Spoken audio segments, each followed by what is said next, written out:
On this day in 1995, Princess Diana's explosive interview with Martin Bashir forever changed public perceptions of the royal family.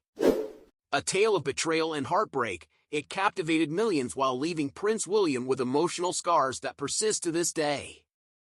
Now seen as a dark chapter in media ethics, this interview remains a haunting legacy for the BBC and the royal heirs.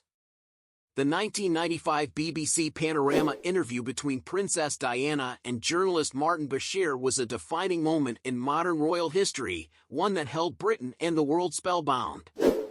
Watched by over 20 million viewers, Diana's revelations about her tumultuous marriage to Prince Charles, including her iconic line, "There were three of us in this marriage, so it was a bit crowded," were a stark departure from royal discretion. Yet, beneath the surface of this media triumph lay a troubling foundation of deceit and manipulation. In the years leading up to the interview, the disintegration of Diana and Charles's marriage was an open secret, referred to by tabloids as the War of the Waleses. Charles's 1994 admission of infidelity with Camilla Parker Bowles set the stage for Diana's retaliation. However, it was Martin Bashir's unscrupulous methods that ultimately convinced the princess to speak.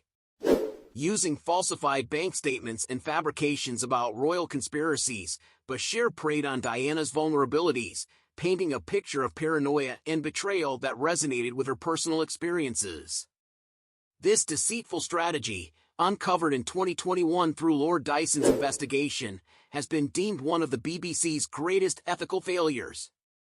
For Prince William, then a 13-year-old student at Eton, the interview was a devastating blow. Reports reveal that he watched his mother's broadcast alone, overwhelmed with a mixture of humiliation and anger. Her candid confessions about extramarital affairs and criticisms of the monarchy not only exposed deeply personal family matters but also subjected William to ridicule among peers in an environment notorious for its harsh culture. Despite Diana's attempts to preemptively explain her actions to her sons, the damage to William's trust and emotional well-being was profound. In stark contrast, the younger Prince Harry, then just 11 years old, seemed less impacted at the time but later expressed outrage over the BBC's role in manipulating his mother.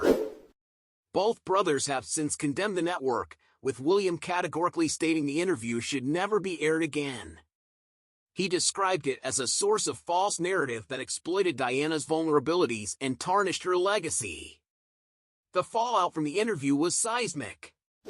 Public sympathy for Diana surged, with polls showing a 92% approval rating for the princess, who had skillfully framed herself as a wronged woman navigating a relentless monarchy. However, the interview irreparably damaged her relationship with the royal family, prompting Queen Elizabeth to urge a swift divorce. In hindsight, the interview was also a precursor to Diana's tragic death 2 years later, as her life became increasingly engulfed by media intrusion and conspiracy theories, many of which were fueled by Bashir's fabrications. The controversy resurfaced with renewed vigor in 2021 when Lord Dyson's report revealed the extent of Bashir's misconduct and the BBC's subsequent cover-up. The findings prompted a public apology from the broadcaster to both Prince William and Prince Harry, but the damage was already done. William's televised response was especially poignant, describing the interview as a betrayal that robbed his mother of her peace during her final years.